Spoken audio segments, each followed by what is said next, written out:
did a lot of interviews and podcasts a couple years ago when Honeycomb came out, which was my first feature, and I haven't done any.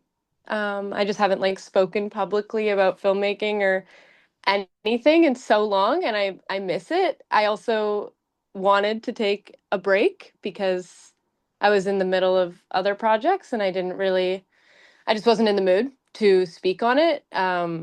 But I am now, so it kind of felt like perfect timing. And listening to Annabeth talk about camp, I suddenly felt envious. I was like, oh, I want to talk about that too. So it was really perfect that you reached out. Well, I'm really glad that's the answer because one of the things I was thinking about was that Honeycomb is a couple years old at this point. So I'm Yeah, wondering, I just didn't want you to be like sick of talking about it or have nothing new to say about it. yeah. I want to ask you about other stuff. That's obviously a piece of it. And I didn't know if it was gonna be like something you kind of were moving on from. So I'm glad you took a break and then Yeah. now would talk about that and camp and other stuff as Hmm. well. So thank you so much Thank for you. being here. I'm really excited. Like I was telling you before we record, I don't know anything kind of about the lane you're in with like Yeah. directing, producing, writing. I am really interested, and I hope I can kind of keep up with you. Ask some questions that aren't completely novice and noob of me. No, I don't mind. They can be completely novice and noob. I'm fine with that. I see obviously on the things I found for you on the internet, you're a director, a producer, and a writer. But I wonder which one of those were you first? Like technically, did you come into this being one of them before you became all of them? Yeah, I that's a good question. I ultimately how I started doing this whole thing was from a really, really early age, like 9 years old, 8 or 9 years old, making movies, and then editing them and then, putting them out into the world in whatever ways I knew how back then. So I wasn't writing back then. I would say, I guess, my very first instinct was directing. Um, and then throughout high school, I did a lot of creative writing, and that led into writing scripts, which then, brought me back around to directing and filmmaking. And then, editing has also been a huge part of the way that I filmmake. It's a super important part of the process for me. And then I would say producing just comes with that. That's probably the part that I don't feel the most passionately about. I'm not big into, organizing the way that these movies are going to happen. But I find myself naturally doing it. It's just part of the process, I guess. So also like as all three of these things, I wonder, kind of a facetious question, but I'm also curious. Do you enjoy telling people what to do? Like, are you Mm. comfortable with delegating like that, or was that something you had to learn like the deeper and deeper you got into this, or were you comfortable right away, like telling people what you needed from them? I think I definitely naturally have like a want for control with things, and I've never been afraid to tell people what I want, but I really am the most comfortable when it feels like, working with an actor specifically. That's one side of it. There's a lot of people as I'm directing that I'm telling what I want, but when I'm working with an actor, it feels collaborative. Like, hopefully they want the same thing. Like, I want to get to a point where we all want the same thing, and then I'm just, brainstorming with them how to get there. That's probably the most comfortable for me. I don't feel I actually might need to get better at just laying out exactly what I want, without thinking too much about. um, the bigger picture, like everybody involved, or feelings, to a point. That's something I've been learning, and it's a sensitive thing, asking for what you want, and sometimes having to push for it. Yeah, Yeah, it's something I always find a way to ask people in one way or another because I personally like obviously don't make things like you make them, but I in my head I know how I want things to be, but I need to learn how to like ask for that yeah, and the yeah, language and the words to use to get it. So I'm always like super curious how other people go about that. yeah. It's something I've talked about with other filmmakers when you want something so bad, like especially when you're in this early part of the process, when you're trying to get money and you're trying to have other people believe in your vision, or later down the line when you're pushing for a cut of your film that maybe other people aren't agreeing with, you have to fight so hard for what you want. Um, and not only fight for it, but help people understand why you want that. Which is it's a crazy experience, and it can become, for me anyways, it's become really emotional because when you can't communicate that and why you need something, it's very frustrating. And if you can communicate it and somebody hears you and they see you and they understand, then that's one of the best feelings ever. Yeah, totally. Hmm. I mean, rarely does it work out that way for me, but when it has, I agree, it's incredible. I get the Yeah. same sort of question. Do you like? I mean, you're talking about explaining the film and making people sort of explain where you're coming from. Is that Hmm. something you like, or would you rather just create something and kind of let people take what they want from it? Yeah, I found the whole process of getting a film funded, um, I try to find the right word, but it feels exploitive sometimes. It's almost like, you're selling a part of yourself when you have a story or an idea, especially if it's personal to you, and then you have to convince people. A lot of these things that I've done, especially to make camp happen, I did a lot of pitching markets where it was over and over and over sharing my story to inevitably a lot of people who weren't interested. That can be, I don't know, soul crushing in some ways. It's not a part of the process that I've really enjoyed. Um, I wish that I didn't have to do that.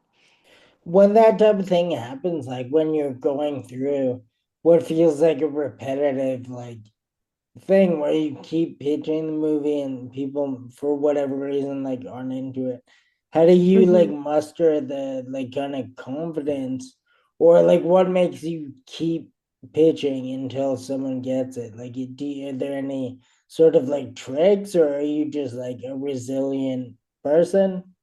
I mean, yeah, I'm learning. This was my first experience with that. Was with camp, my first and only one so far. Having the team that I had behind me, I have some really amazing producers. So having their confidence in me to back me up, and to be there physically beside me as well, as I'm pitching, was always really helpful. But then yeah, it really is just that maybe I'm resilient and I definitely have some confidence in this now, but I think it's just that when you just want it so bad, that you're willing to put yourself on the line or be vulnerable over and over and over again to finally have somebody understand and see it and want to make it happen with you. I don't even know if I thought about it much. I just wanted it to happen so badly. There, I mean that perfect answer, right? I'm the same way. Like in certain instances, I've like repeated the same thing over again until someone finally gets it. And Yeah. in my head, it's like I'm gonna keep pitching this until someone gets it, and I don't really know what makes me personally that resilient. Like it might just be a bit of inherent resilience, stubbornness, Yeah. delusional. It's a bunch Yes. of stuff that this sort Yes. of provides that outcome. Yes. I mean, these might be out of order the way I'm asking them, but if I can backtrack, like you were saying, you started making movies when you were young, like around 9. What Hmm. do you remember? Like, what made you want to make movies? Like, was there something you saw, or what was it? Yeah, I think about this sometimes, and I recently rewatched some of these movies that I'd made. I have this horror movie that I actually want to put online for way too much money so that I don't have to work.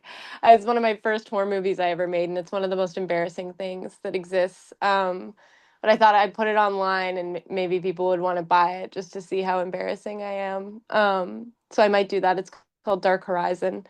But I was thinking, like, what was it that made me start doing all of this? I think that I was um at while I was growing up, I was an only child and I was really bored and I grew up rurally, so I didn't there wasn't a lot going on in my life. And I think I wanted to create something more interesting. Making a movie, you're really pretending that something more interesting is going on in your life, right? Or for me, that's what it has been.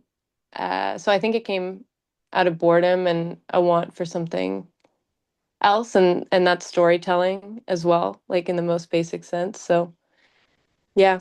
So, like you would say it came more from just like being bored and wanting to make something than it did from like being like a film nerd or whatever. Like, were you watching a Oh lot yeah. of horrors when you were 9? No, no, no. I wasn't. I definitely am really into movies now, but as a young person, I just didn't really have I didn't have access to it. That wasn't something my family did.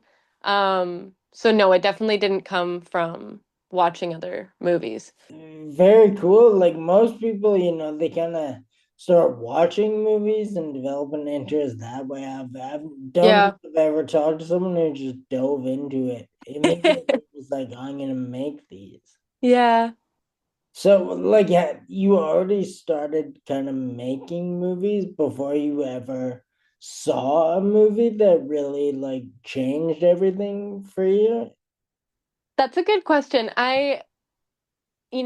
There's a couple movies that stand out from my childhood. It wasn't like I wasn't watching TV. I never saw anything and thought, "Oh, I'm going to try to recreate that," or "Oh, I want to make that." It was more something about storytelling in the way that I found how to do it. But if we're thinking about movies that inspired me in my childhood, things I held on to, it was Bram Stoker's Dracula, the Francis Ford Coppola one. My dad put that on, which is so strange because it's a pretty gnarly movie. And I was really young, and that just like stuck in my head. And that was probably one of the first horror movies I ever saw. And then I also had American Beauty.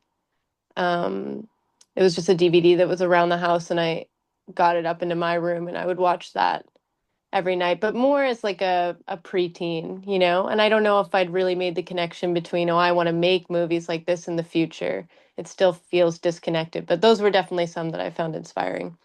That's funny. I completely randomly was on a family vacation when I was like just a teenager too. Yeah. And American Beauty for some reason was like one of the only DVDs that friends of my parents had at their Yeah. cabin. So Oh, I really? watched that a lot around that time Yeah. as well. And I mean that one's so cool too because it's got the kid with the camcorder recording things that he thinks are interesting, and I think I connected to that character a lot. It's still to this day one of my favorite movies. Yeah, I tried watching it a couple months ago, and like I still liked it for sure, but it didn't have the exact same feeling as like when I was young. Fair. I felt so like cool and intellectual watching it, and Yes. now I felt that a bit less. It's Yeah. still incredible, but less incredible. Yes. I feel that for sure. Now I want to know about like again, I don't know anything about the lane you're in, so just because I don't hear people talking about it, like you might hear people talk about this every day of your life, but the role that like still photography plays in filmmaking. The reason I'm thinking of this is a couple Mm. weeks ago when David Lynch passed away, I watched Eraserhead for the first time. Yes. And I was thinking, this entire, every single frame of this movie is an incredible photo. It's like, Yes. but then I looked into it a bit more than maybe I should have. And David Lynch isn't really credited as being a photographer anywhere. And I'm Mm. wondering, like, how can this guy see things in this way and then not really claim to be a photographer? So Yeah. are like do you were you taking photos or like have you since making movies, have you ever experimented with like still photography instead or as well? Yeah, that's a good question too. I've never been a photographer. I've never had um like a crazy interest in cameras or photos or even in cinematography, which sounds insane. Actually, that interest is kind of coming to me now. It feels like now that I have this, very light grasp on storytelling, I can start to pay more attention to the cinematography and the actual images that I'm creating. And I'm finding myself have more of an interest and a passion for it now. Um, but it was not, it's never been something that I've focused on, but it is interesting. It's the same way because I'm a writer director and an editor and I edit all my own stuff. I've never been able to understand how other filmmakers could leave that editing process up to somebody else. So, for yourself, I don't know, but I'm assuming, are you a photographer? uh yeah, technically yes, like Yeah. more Yeah. of a hobbyist, but yeah, I've been at it for a Yeah. long time, so yeah. Yeah, so, for you being somebody, where that's a passion of yours, I can see it being totally confusing to be creating something that has such beautiful images, but maybe that not being the creator's focus. It's a weird thing that is definitely more connected for some filmmakers and then disconnected for some, and I would also be one of those disconnected filmmakers from the images that I'm putting out there. It's interesting. See, the way I would put it is I feel like videos, even like really short, like a commercial or even just like a little clip, is like a different language to me. I feel it's a Mhm. lot different than photography, but I feel Yeah.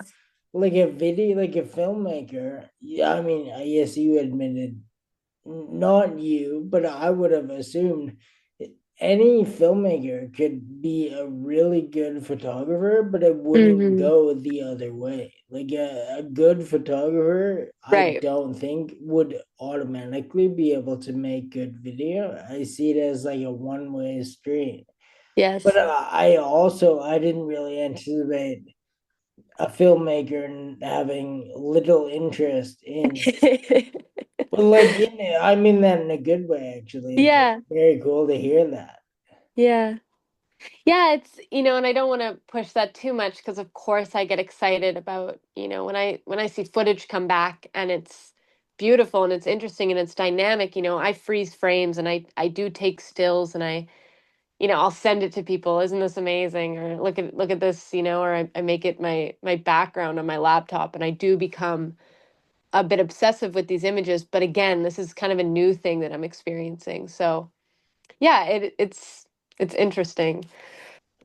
Would that at all affect the way, like if you're in your personal life, you're watching a movie, can you kind of see through, some people like a movie will be filmed incredibly, but maybe like the plot or whatever isn't that great, but Mhm. most like people, including me, would be kind of like fooled by that. They would still say the movie is like 4 or 5 Right. stars, but are you not as like distracted by the visuals and you like focus more on the storytelling and the script and the acting? Yeah, I would say so. For me, I think um when I don't notice this, like oh, this is controversial. When a movie comes out and people come out of the theater going, "Oh, the cinematography was amazing." I'll speak for my own films. If people came out of the theater and their first comment was about the cinematography, I would be very wounded because I need it to all blend. I don't want in my own films for the cinematography to stand apart from the story. So it could be something they comment on, oh, that was an amazing movie and the cinematography was great. But if it's the first thing that people notice, then I don't think that I've done my job as a filmmaker right. But that's my opinion, right? No, I understand what you're saying. That's very cool. Again, like I really like hearing this. I didn't really anticipate that this would be like your stance on it, but Yeah. awesome. Does that mean like have you like do you and I assume you're friends with a ton of people who are extremely passionate about Mm. films? Is that ever an issue when you guys are talking about movies, or you go see a movie with a friend who really likes it, but you might not be in it for the same thing, so you don't agree? Like, Mm. have you ever had any heated battles with a friend Oh about yeah. this? Oh yeah. I'm I find going to the movies is can be really emotional for me. And oh my gosh, I remember when I went and saw Call Me by Your Name in Montreal when I was in high school. I was on a family trip, so my stepmom and my dad came with me to the theater. And I made them sit far away from me so I could just enjoy the movie without thinking about them being there.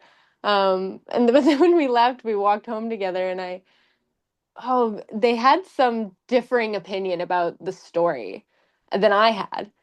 And we got in this crazy fight on the streets of Montreal because I couldn't understand. And, my stepmom, she's also a very opinionated woman. So we were going at it. And I honestly love that. I think it's so fun to have these kind of debates after a movie. I think that's part of the fun. But I actually hesitate to go see movies with groups of people now, or anyone that I don't trust, because I want to be able to have those conversations. And if I leave the theater and somebody says something that I don't find constructive or bothers me, I have this reaction to it that I think is a little bit it's over dramatic, and I don't I don't want to put that on too many people. That's funny. I mean, as corny as it is, I think I've said it on here and said how corny it was, but like good art is always polarizing, right? Like Yeah, you need that totally. the give and take and the arguments and the disagreements for it to like really have an impact. I think so that probably just Yeah. means whatever movies are creating these conversations are probably important movies. Yeah, absolutely. Okay, talking about the photo to video thing, I wonder, like in my head, I understand how you practice taking photos because it's most people had a camera in their parents' attic or so. Yes. It's like pretty easy to get a camera. They're on everyone's phone.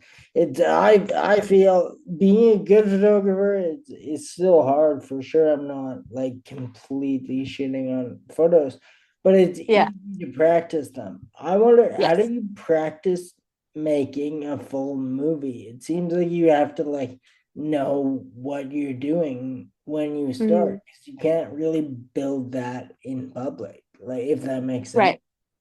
Yeah, I can talk about my experience as a kid, but I find that maybe my experience in high school making movies is a little easier to follow, because there was more of a process, and also it wasn't so long ago, so I remember it better. But we had a video productions class in high school, which I think is pretty common these days. And that was something I got into and then kind of used as a space in my high school life to just fuck around. And I wasn't I wasn't really doing anything with that time or those resources. But I had a friend of mine in drama class who mentioned that she wanted to write a script. And so we did that. We wrote a script and we used one of the cameras from my video productions class. And suddenly, this, and I've felt this feeling lots of times now, this just like fire inside of me was like, okay, we're going to make this movie. We're just going to do it, you know? So I think a lot of it came intuitively, but then also from those experiences I'd had as a kid, messing around and making these little whatever movies. And editing software, have if you're drawn to it at all, which I guess I was, because it was never a decision I made. I never sat down and thought, okay, now I'm going to learn how to edit a movie because I have to. I just really wanted to see these pieces of footage put together the way that I saw it in my head. So it was just something that I had to do. And having that space and time in high school, I ended up using that video productions class a lot, to put the stuff together and to ask questions and to get a better understanding of that software. So for me, there was a way to practice it, but I mean, it's definitely not as simple maybe as practicing photography, but there's so many resources these days. I mean, there's the like iMovie, is such a cool tool because it's so user friendly. Like I feel like people are learning how to edit footage together um nowadays. Like it's pretty easy. Well, I mean, this is probably going to be the dumbest question out of all of them, Okay, but great. how did you actually know what to learn? Like, say, Mm, I think that, like, if you ask someone, how do you take a photo, it's like you point your camera at this thing and yeah, push one button. How yeah, did you, especially at that age, and even if it was somewhat recently, like the internet and the resources would have been less, even yeah, a couple yeah. years ago, how did you know what you were doing? Okay, it's so funny. I'm just gonna try to explain this as honestly as possible. It sounds like a fairy tale or something, but I obviously had access, or not obviously, I had access to the family computer. It was this laptop. I was exporting photos and videos of my cats that I'd taken on the family camera. And there was a button in like the top corner of the photo app and it said make a movie. And so I just pressed on it, and when I pressed on that, it opened up probably the most basic setup for editing footage. So I just started messing around with that, and then when I realized, and maybe my parents realized, that I really liked doing that, I got in touch with my uncle, who was an editor in Vancouver at the time. He was going to Vancouver Film School, or he'd gone to Vancouver Film School. And I think he might have given me some suggestions for some software to learn. But I think maybe we just had a quick phone call, or even my parents relayed it to me. My dad was always really interested in whatever I was interested in, so we ended up going into town and got, for my birthday or something, got uh like my first editing suite, which was Premiere, which is still what I edit on today. So yeah. Do you I mean, this could be out of order. Do you remember what your first camera was? Like when you were nine making movies, what camera were you filming them on? It was like this little pink Sony, like point and shoot. Like it was like a still digital camera Yeah. that you were using for video? Yeah, it had a recording option, but it was meant for still photography. I'm guessing. How long, if you could guess, like did you kind of make it work with that before you got more like real equipment? Well, honestly, I don't have real equipment to this day. I got when I was in high school, I got, like a handy cam, which I still have, just like a Sony handy cam. But anytime that I've made movies, I've rented other people's gear or other people have come on board to help shoot. So I don't actually own any proper gear to this day. Do you like it that way? Like, if you would ever have an influx of money, would you buy gear, or do you like doing it the Hmm. borrowing way? Yeah, I'm growing an interest.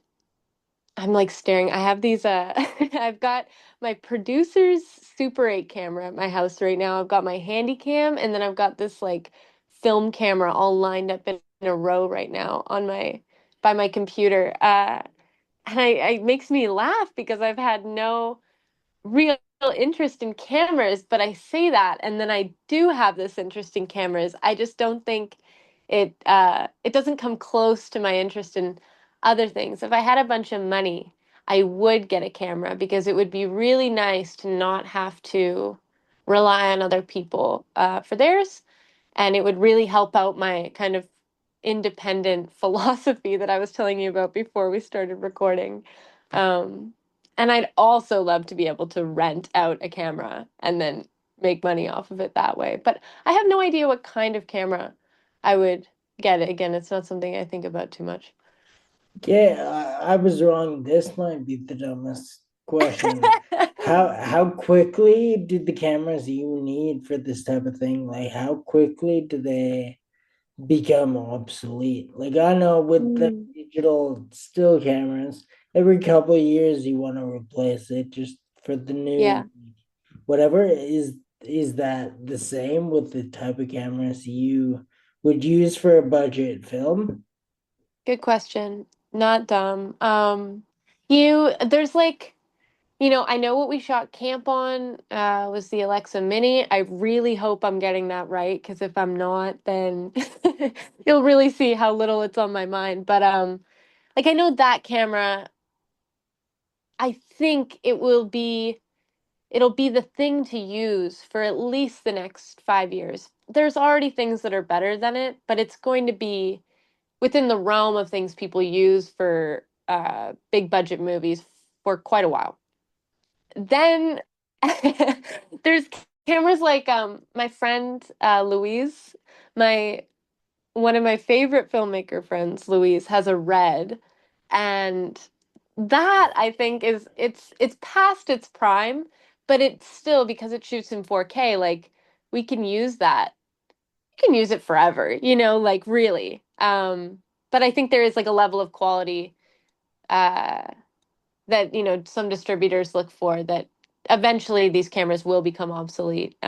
Maybe it's like a 5 to 10 year range with these very expensive cameras.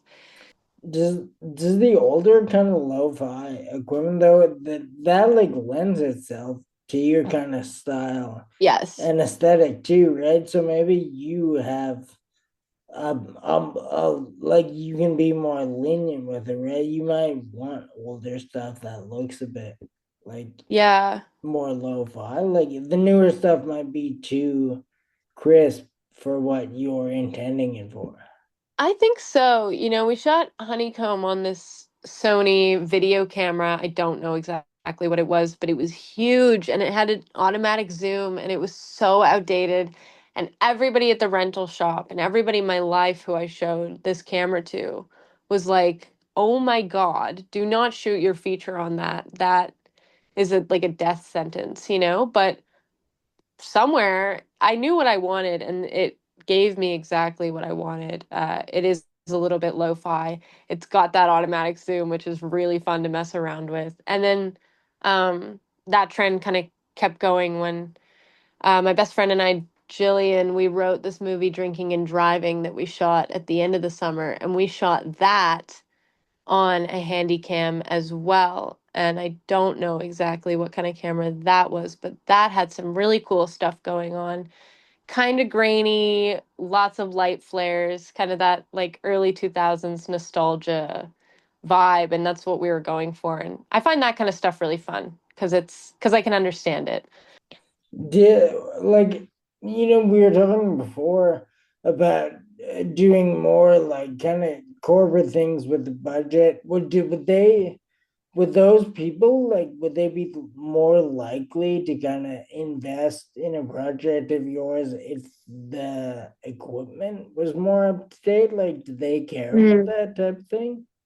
Yeah, for sure. Like, you know, there was no room for the kind of movie we were trying to make, that we did end up making with camp. It called for this higher level of equipment.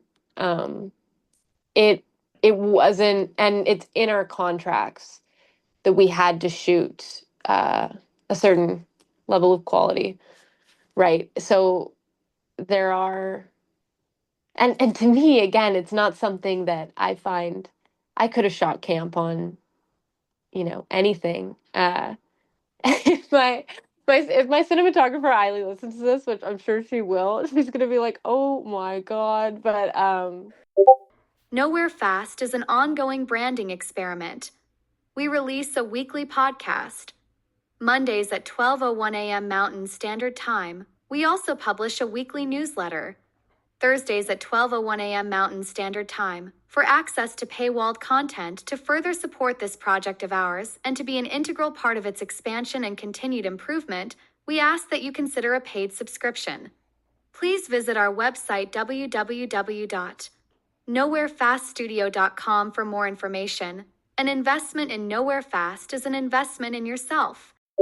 yeah, she knew what to shoot it on. She had the right vision for it, and yeah, people who have a level of quality that they want, and it makes sense in theaters on the big screen. Like this is the quality that's going to look good. It's going to look good when you stream it. It makes the images uh the right kind of quality people are looking for, and I can understand that. So Is it hard to get footage off an older camera? Like I know when I played around with some relics, it's always like really impossible for me to get any footage or photos like onto a yeah. computer. Would that be the same with these? Yeah, I have had the hardest time. This movie we shot Drinking and Driving, the, you know, the brand of this camera, it had some kind of beef with Adobe, so which is the editing suite I work in, so they wouldn't import into the software properly, and it got all mixed up and the sound was all janky and it was totally weird, and I hadn't ever experienced that before. My producer ended up actually helping me out, and he suggested that I start editing with like DaVinci Resolve, because they're compatible with this kind of footage. So finally, like after months of not understanding what was going on with this footage and being freaked out that we'd just kind of screwed the whole thing by shooting on this older camera, um, throwing that footage into a different suite just completely changed it, and now it's all really easy to work with. But those things are frustrating until you can figure them out. Computers are like a puzzle or a game. It's kind of fun. For sure. Like I like the older for photos and stuff. I like the aesthetic of all the older stuff. I always find like all the newer stuff, it works seamlessly. Like you can plug any new Yeah. camera into a MacBook, and I don't know how, but it's all there. The Yeah. older stuff is always everyone had like their own cord, or there was some Yeah. sort of like feud between a camera maker and a software, and everything was always different. Like even Yeah. every model of the camera, like I have a few different Sonys, and each of them operate completely differently. And I think it's like a 2 year span of all the models. Wow. Yeah. So annoying. Okay, you've referenced like all your movies, but I just want to like put kind of timestamp on all of them. Honeycomb was the first one, right? Yeah, And then Camp, and then Drinking and Driving, that's correct. That's right? But correct. they've all been in a couple of years, right? Like Annabeth told me the way you operate is different. Like, it's kind of a cliche thing to say someone's built differently, but it sounds like you are, because you've done so many movies in a 2 or 3 year span, right? Right. Yeah. Yeah, I mean, Honeycomb was that process started in 2018 and we premiered it 2022, if I'm not crazy. Yeah, it's 2022. And then camp I would have started, brainstorming as early as 2021 and then that was 2024, right? We shot it and it's still not done. It'll be released in 2026. So that's a whole process. And then Drinking and Driving, we wrote the script a year ago and then shot it at the end of the summer. And that one is almost done now. So that's kind of the fastest I've ever worked on something. But yeah.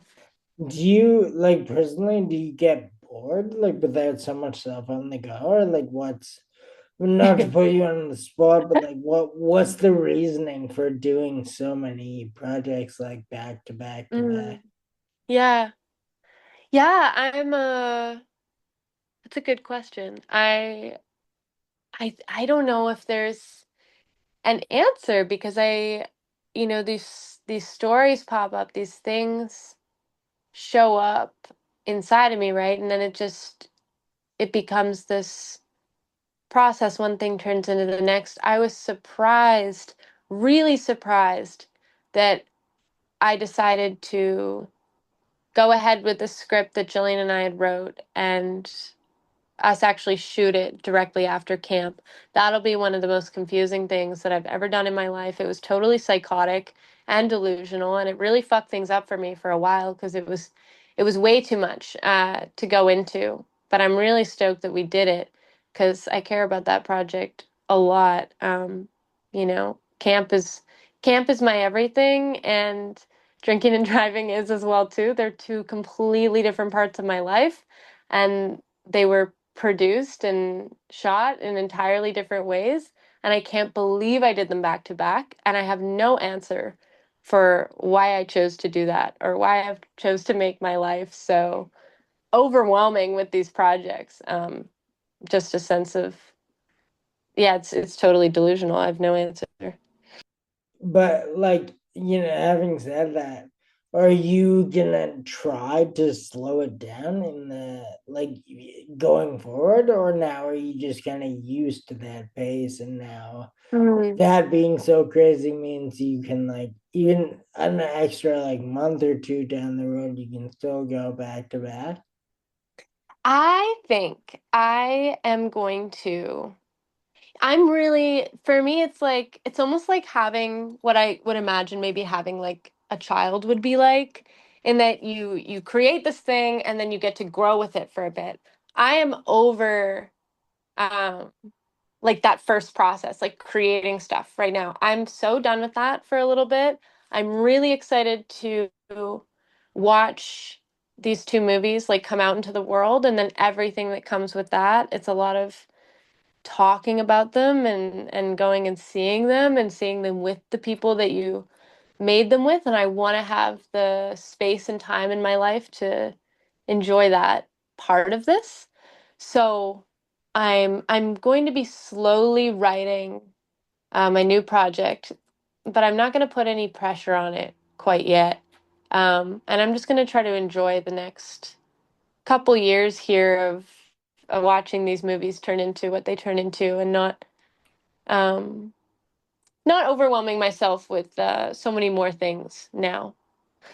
It sounds like that might be easier said than done though, because Yeah. you've referenced a few times like when something hits you, it kind of hits you hard and you kind of have to act upon it. Like, Yes. I guess we don't know if something will come up in the future that you just like succumb to.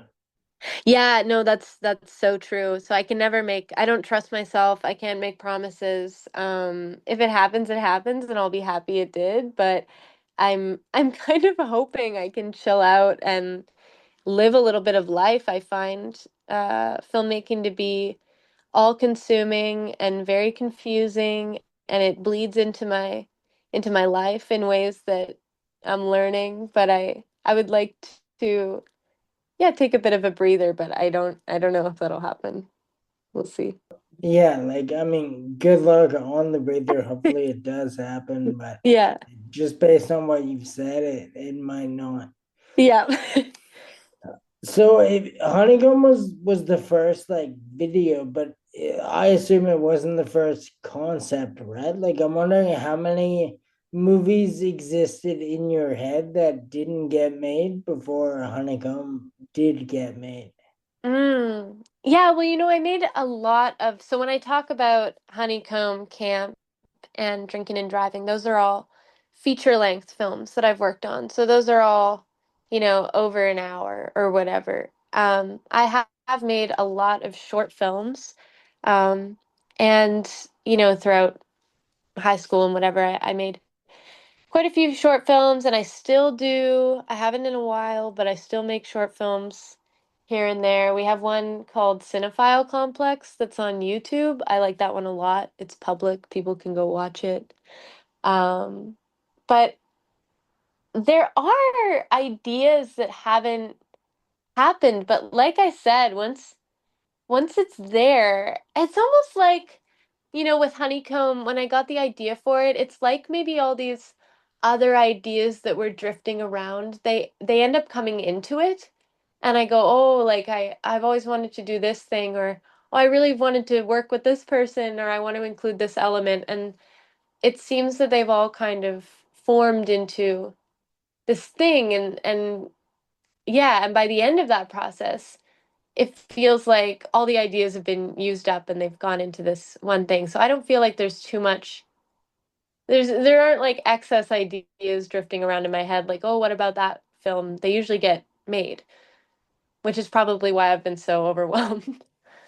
No, that's good though. I also was curious about, like, I'm just thinking of me personally, whenever I like finish something, I can move on, but then I always like, I'll see something or I'll read something or learn a new technique where I'm thinking this could have been perfectly implemented in this. Like, I Yes. can't really go back, but you can always feel like maybe Yeah. you could have. Do you get that too, or are you like content Hmm. with kind of like severing it and then moving on? Yeah, yeah, I definitely have moments of that feeling. For example, there's a party scene in camp. We shot it way before we shot everything else. It was supposed to be kind of a proof of concept to prove to our distributors that had not yet funded us that we could do what we wanted to do, and it worked. But I look back at that party scene sometimes, and this is funny, but I felt like, oh, we should have set this at Christmas time.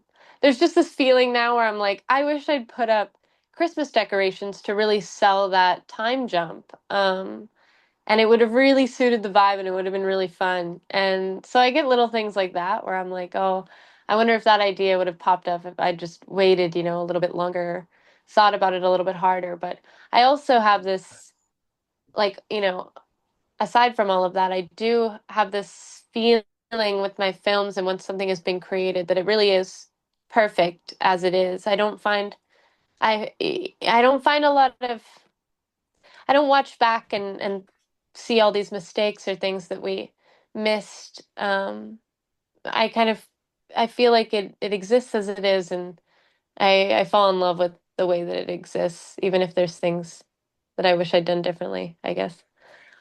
That's incredible. If I could learn even a percent to feel that way, I would love to. I Yeah. constantly look back at things and then I guess I can kind of compartmentalize it, but it'll drive me crazy for a little bit at least thinking about like Yeah, how it could have been done. that's fair. Yeah.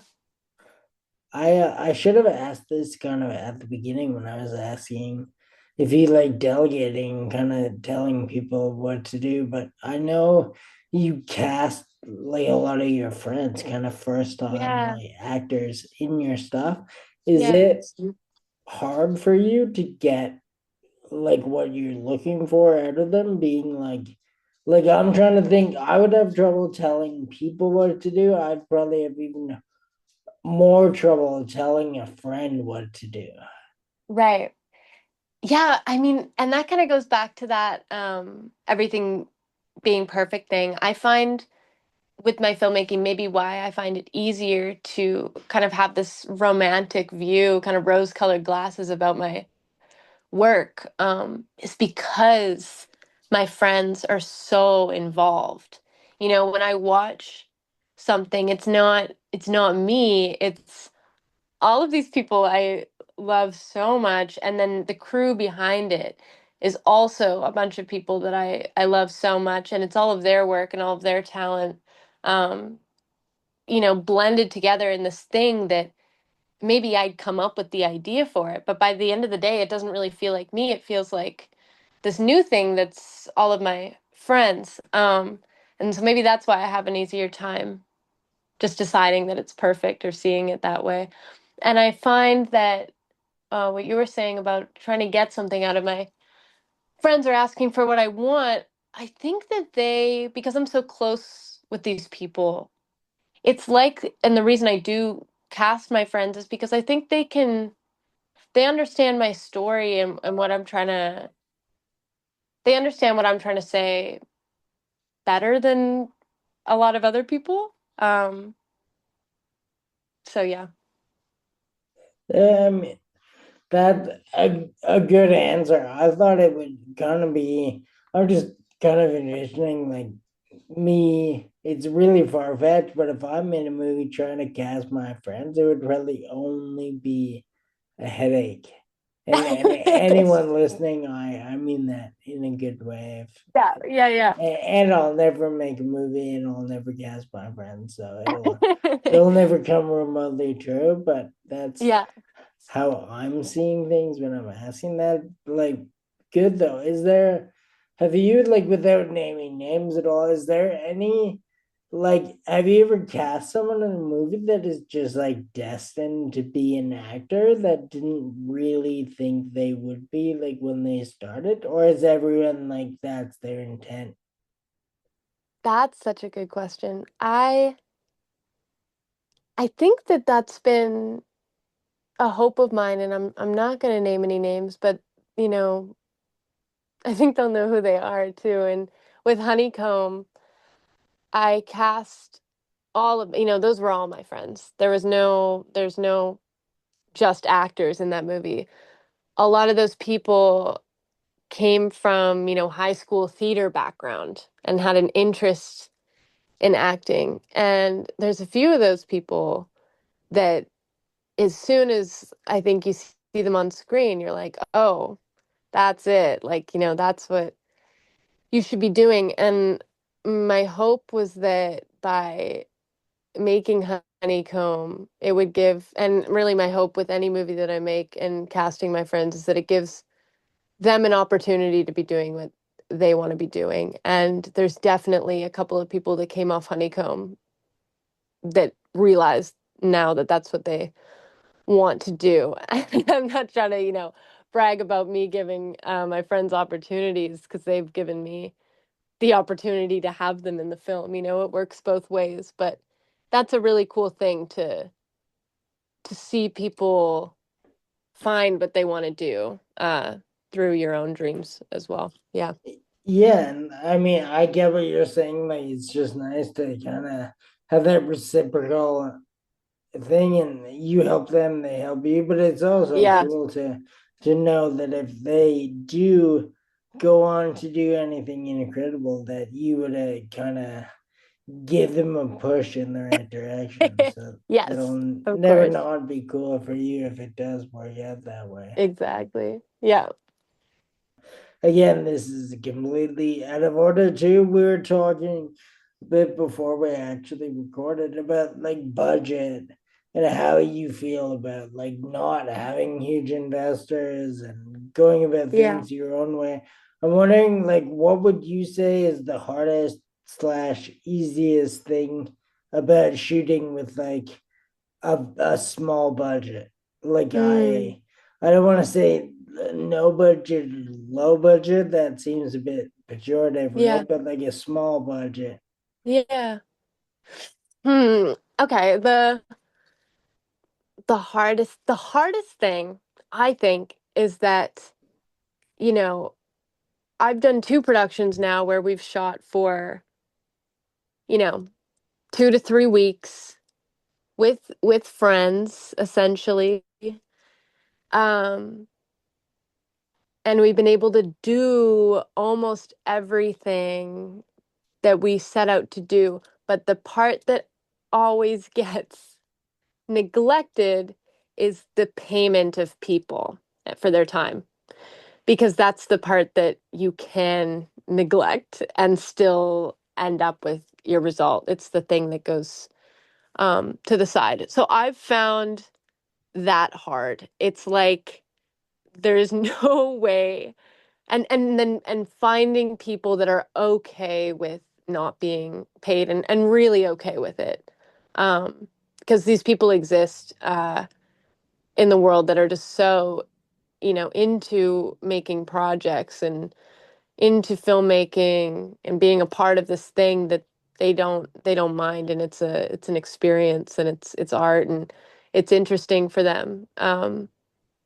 So I think finding those people, and then even with those people, just kind of at the end of the day being like, wow, I just took, 2, 3 weeks out of these people's lives for my project, and I hope that's okay. So that part I've had a hard time with. The easiest part in comparison to working with a budget would be that you don't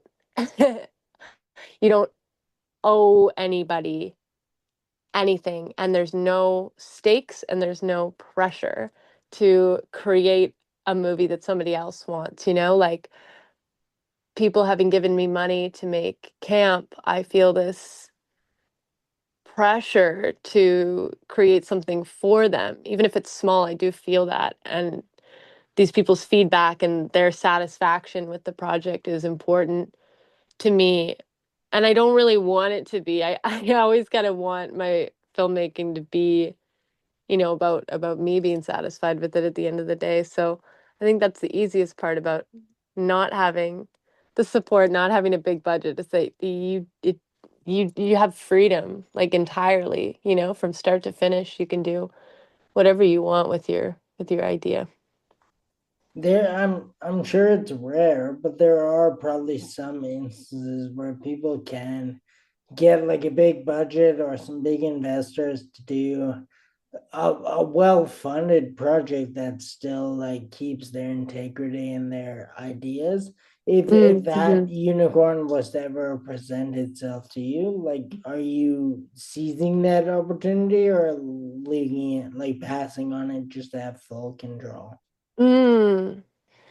Yeah, because I mean, I talk all this, but the people that funded camp have given me so much room to breathe, but there's always, always, always that thing that when other people uh have a part in it, financially, there's there's always going to be that that pressure. I think it exists without these people even saying that it exists, right? It just does.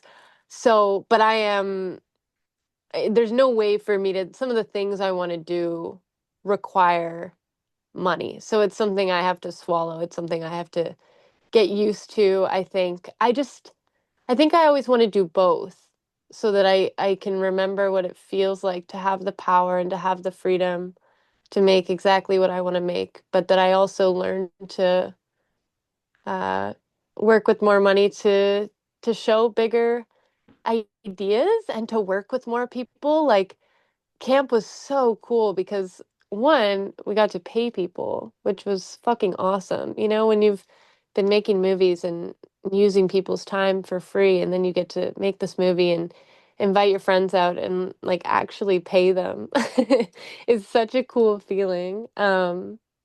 And also just like the people you get to work with. Like there's so many more people. I mean, that's how Annabeth and I knew each other before from doing smaller projects, but I'd never had the chance to work with her like that. And those are the only opportunities where you get to, you know, with people like real professionals like that. So, yeah. You're saying like it's good to maybe like juggle both, like do a bunch of independent, maybe one like bigger one. In Yeah. an ideal world, would you do smaller ones, then a bigger one, then small again, or do you want to do all the small ones first and then a big Mm. one in the end? Yeah, good question. The next thing, what I'm writing right now is pretty big. It, I'm not going to talk about it too much, but there's the location and some of those like fundamental aspects of it are big and would cost a lot of money, money that I'm never going to have on my own. So I think uh, because it feels like it's kind of going like, because Honeycomb was basically no budget.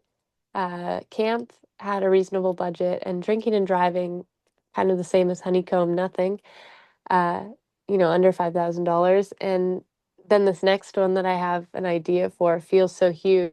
So it kind of feels like going back and forth and back and forth right now. And my guess is that like every movie could have more budget, right? Like I Yeah. wonder, even Yeah, like huge Hollywood movies probably could use more money. totally. Yeah. So it's got to be, I'm just thinking about, it being nice to get that help, but there could always be more help no matter what like scale it is. Like if it gets big, you always got to hire more people, have more Yeah. staff, more behind the scenes. Yes. It's probably all like a moving target, right? Like I don't want to tell you how filmmaking works, but my No, no. guess is that it's always changing. Yeah. Oh, yeah. Like we could have, yeah, we could have had more money on camp for sure. There's so many things, that we would have done. Say that were the case. There's different versions of every project, and I think that's what's super cool about having the flexibility and not being stuck. There's always I was, it's funny, when we were looking for funding for camp, there came a point in it. We were about to start shooting. We had money 99% confirmed. Uh, and it dropped out kind of like 2 weeks before we were about to start shooting. So we had actors hired and, I'd planned my life around it and it got totally shut down. And it was heartbreaking for me. And I had a total psychotic, break with it where I was like, screw this. I'm going to make it like I made Honeycomb. And I started planning, how I was going to make it like I made Honeycomb. And, everyone says to me now, they're like, oh, are you glad you waited? And I'm like, yeah, absolutely. Like, what a cool experience to make this movie with money, because it did happen. But I am absolutely sure that I could have made it with nothing as well. I'm never going to be like, oh yeah, that wouldn't have happened. It absolutely would have happened because we've been able to make movies with nothing, and I think we always will. So, yeah. It's awesome, like just to hear, the whole like trajectory of how things have gone for you. It seems like you probably learned early on like how to make a lot out of a little, and then no matter what ends up happening down the road, you're probably comfortable with like being able to make things happen with like little to no budget, but a big Yeah, budget could help too. absolutely. Yeah. I think I've kept you for just about as long as I said I would. I have one question though, and then hearing the way you've answered all these other questions, I'm almost more curious about the answer. I know who, I mean, I guess who the internet kind of compares your work to, and it's great people to be compared to, but I would like to know, like in your own words, who do you think your like biggest influences are in filmmaking? Hmm. Good question. Who does the internet compare me to? Well, I wasn't gonna say just because I didn't know if we wanted it out there, but I see Sophia Coppola and I see Hmm. David Lynch in Oh, multiple cool. spots. Cool. I didn't know the Lynch one. When I know people have compared my stuff to Sofia Coppola. That is awesome. Um, when I got into this, I was I didn't know the names of anybody. I wasn't a cinephile, from like a young age. It's again something that's kind of come later because I definitely am now. But I remember somebody outside of a screening came up to me. This is with a short film that I had back in high school, and they were like, "Oh, your work reminds me of Harmony Korine." And I thought, "Oh, she sounds awesome." And I had no idea who that was or what they were talking about. And I've heard a lot of references over the years, and I've not been able to understand the connection, mostly just because I haven't seen the work. So now maybe I have a better grasp. There's a director who made this movie, and I haven't talked about it at all yet. Um, his name is Weston Rizzulli. He made this movie, Riddle of Fire. I saw it at TIFF a couple of years ago. It was in like the midnight section, and he was not an inspiration for me, but somebody whose work that I really resonated with and thought, oh wow, we've got a similar brain. There's something going on there that feels connected, and it's not somebody that I've um, like gotten to talk about work with yet. So that would be cool in the future. David Lynch is a huge inspiration for me, I guess. It's hard again to say, but rewatching Twin Peaks, I'm noticing things that I might have carried over into my own work, subconsciously, maybe. I never really know for sure. Yeah, I as I rewatch movies, I start to notice things that I've taken and Sophia Coppola, like we watched The Virgin Suicides the night before we started shooting Honeycomb as kind of motivation to keep going. I always have a bit of a hard time with this one because I never want to be like a copycat, or reference something that because I do find that my stories and what I'm sharing, it's never I'm never trying to replicate somebody else's work or even really take from it. But I have found um, the death of David Lynch has affected me in so many ways that I did not expect it to. Um, and it really gave me like it gave me some motivation going back and rewatching his work. It's given me some motivation that I'm maybe not as delusional and crazy in this as I thought I was, or maybe I am, but just that there are other people that feel this way about filmmaking. And that's really reassuring. It's I think it's very cool that you can like give that answer, and it's like 1,000% genuine. You know, like some people could maybe play off that they're not as inspired by certain people that they are, but Mhm. you started making movies before you even knew who some of these people were, right? So that Yeah, for even if sure. there's similarities, they aren't actually coming from a place of copying or replicating or emulating. Like you literally didn't know some of their names before you made stuff, so it's Yes. very genuine, very cool. Yeah. Yeah, thank you. I mean, I think I've asked all the questions I need to ask. What did I somewhat trick you into thinking I know what I'm talking about? Yeah, no, this was great. It's reminded me of interviews I've done with professionals in the industry. So you're right on with it. And it's fun to just have a conversation. Uh, I actually, in not knowing the names of people, also comes not understanding all the film lingo that people bring up to me. So it was really nice to not have that happen with this, that I didn't understand what you were talking about.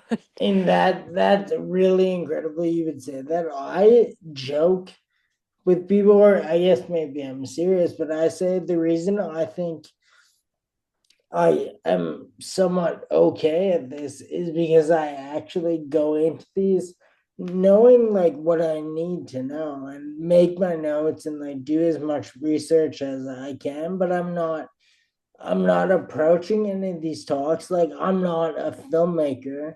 Yeah, I don't skateboard. All the other people I talk to, I'm just fans of what they do. I don't really yeah, actually do it. And sometimes I see that at like if I was a filmmaker, I think maybe this wouldn't have been as good of a back and forth because I'd be trying to totally. like keep up with exactly the like slang and language and everything. So I'm really happy with your answers. Hopefully you're happy with the questions. Yeah. Yeah, no, I think it's so nice. I was listening to, the one you did with Annabeth as well, and you ask her what focus pulling is, which I was like, yes, because, for the longest time I listened to people talk about focus pulling, not having any idea what was going on and not having the courage to just fucking ask, like, what are you talking about? And I was like, this it's just nice to like, I think for people listening too, it's like those are the questions that pop up when you don't know everything. You get kind of like in your own, world of talking your lingo, and it's nice when people kind of call you like, "Oh, can you explain this, thing to other people?" I'm very comfortable with looking like a novice for the sake of people listening. Like I'm okay with admitting I have no idea what focus pulling is, Yeah. so that people listening now know what focus pulling is. Exactly. Like that's interviewing. Like that's finding out, I think it's cool. Thank you. Before we actually go, do you want to let people know where they can find you or your work, films, anything you want to promote? The mic is yours, please. Oh, yeah, yeah, yeah. True. Okay. Well, my Instagram is Mad Valon. And then kind of everything else is on there. I've got a link right now in my bio for Honeycomb. I just put it online. It's $10. It really helps me. I'm not working right now, so money towards, making the next one is always very cool. Um, Cinephile Complex is a short that is on YouTube. I've got a website. It's my name. It's Avalon Fast, and all that stuff is on there as well. And I think that's all the social media that I actually use and care about. So, yeah, I'll link everything for sure. I'll Hell first yeah. movie as well. I do. I lied. I have one more question. I meant to say this at the beginning. Cool. I think. I mean, despite the fast in your name and the title of this, I Oh think you yeah. have an incredibly badass name, and I wonder if you had no choice but to get that name in the credits of movies just because it was so majestic. Like I feel what's his name? Ryder Strong, that kid that was on Boy Meets World. His Oh yeah, parents, yeah. he had no choice. Like he had to get that name in the Totally. credits of something because it's such a cool name, and your name equally as cool. I wonder if you had no choice but to get it out there. Yeah, that's what I thought. From a child, I've thought, okay, I have to be famous, I guess. Yeah, your parents gonna they left you no choice. Yeah, bless them. Yeah, yeah, of course. Thank you. Thank you so much for all this. Enjoy the rest of the day, week, month, year. Yeah, you as well. Thanks so much. Awesome. Enjoy. All right, peace. See